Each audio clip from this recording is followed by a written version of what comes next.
Hey, Mike Nelson here with Real Estate Fanatics, bringing you another super cool episode. Today is one of my passions, which is, oh my gosh, what is going to happen in 2023, specifically in the real estate market? I've done a little bit of research and study on this. I have some opinions, so I'm going to share those with you coming up. However, before we begin, subscribe to our channel down below for us. Like our videos if you find value in it. Please feel free to put some comments down there. We're always happy to share our systems, share anything you want. Also, I have my Calendly link right here. If you put in my Calendly link, it'll get you on my schedule. I'm happy to talk about anything. If you want to be a guest on a show, I do podcasts too. Just let me know. Happy to be a resource for the knowledge that I have. So 2023, what are we talking about here? So what is going on in the world of real estate 2023? Well, here's my point. You've got about as many opinions as you do, you know what the saying goes. Opinions are like that everybody has one, right? So the point being here is certainly there is well-studied, well-educated people giving opinions. It's not just local yokels like me. However, I take both sides of it, right? You might have NAR, National Association of Realtors, chief economists painting the picture one way. You've got Goldman Sachs painting it another way. You got the news painting it another way. No wonder we're so damn confused on what might or might not happen. Well, here's the reality, right? Look at the lens of where these people are coming from. The news needs an audience. So, of course, the news, you've seen it. There's sensationalism. They're going to post like dramatic statements just to draw viewers into their news show, right? So, well, the market's going to crash, recession is guaranteed, right? All those kind of statements are being thrown out there, and then they usually kind of back down once they get the audience in and they actually start talking about it, right? You also have real estate agents that I think sometimes are in a right way, you know, they're positive, they have some rose-colored glasses on. Sometimes, you know, they paint a picture because it's their livelihood that it might be a little more positive sometimes, right, than reality. So how do you kind of sift between the two? Well, I'm a big believer in researching different people from different industries, from different viewpoints, right? And then I kind of find a common place in the middle. So, you know, for me, what do I think is normal? You know, I think 2023 looks to be like more of a normal market, right? What the heck does that mean, like normal? Well, the last 2 years has been ludicrous and crazy, right? It's been like super good after post-COVID bump. Real estate's been crazy, low inventory. You know, I think, you know, in the end of 2022, you know, I think that from about June forward, we saw that market start to slide, right? May, June, or slip down into a more normal, it started to normalize is what I like to call it, right? You couldn't keep up with appreciation of 20%, right? That was crazy. It had to start to normalize, right? And so what you might have seen was the highest of the prices in that first quarter, maybe into the second quarter.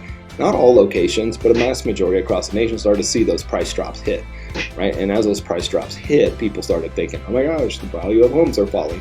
Well, yes and no, right? If you still look year over year, you probably had some appreciation, and I think that's the projection. We're still going to see some appreciation. They're just going to be back to normal levels of single-digit appreciations, not 20%, 25%, crazy numbers like that. Again, that's not sustainable. I think economics play a huge role in what's going to happen as well. And that's, again, nobody knows what that is. I don't care who tells you. If they have the secret sauce of the recipe, nobody knows what the market's going to do, right? You know, as crazy as things as, unfortunately, the 9/11 terrorist attacks, I mean, that drastically changed the market. Nobody saw that coming.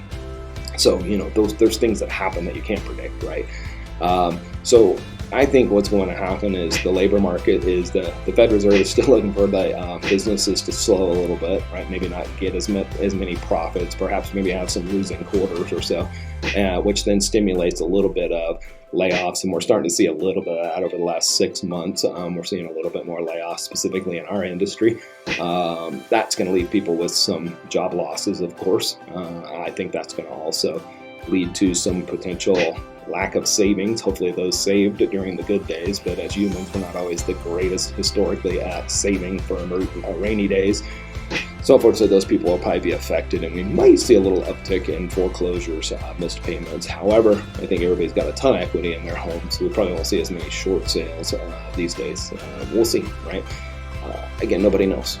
What's been really interesting is just watching what I feel like is a different label of what the standard definition of a recession is, that inflation. I mean, inflation is hammering homeowners, and it's getting better, right? It's dropped. I think it's down to like 5 and some percent, 6%, somewhere in that neighborhood, whereas it was like 8, 9% a year ago. So we're starting to see that flex a little bit and come down. And that's what the Fed Reserve is trying to do.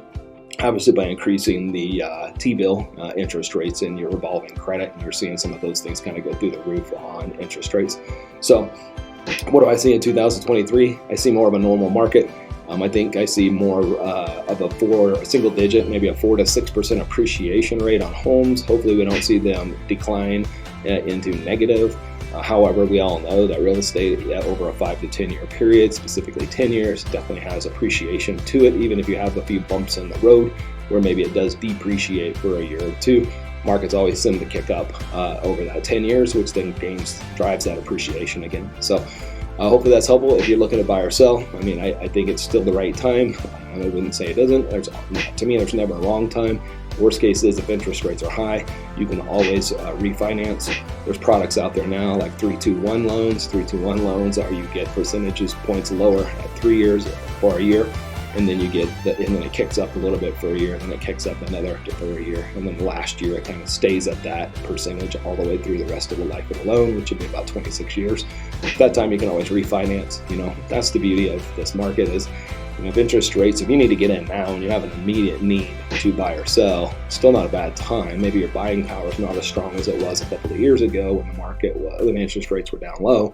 However, if you can afford the payment, real estate will still appreciate over time, and you are still paying into your own property, right? You're not paying a landlord's property. And I'm a landlord, so I get it, right? I enjoy when other people make the monthly rent payments to me because that pays my mortgage, and then I have a spread on my appreciation, if you will. So anyways, hopefully that was helpful for you today. I'm excited about 2023. I think some people are going to get scared. I'm not scared of it. It's just going to be a very normal market, and I think we've been a little bit spoiled, and we'll see where it goes. So if you have any comments, put them down below. Feel free to schedule time with me on my Calendly link, and I'm ready to go for 2023.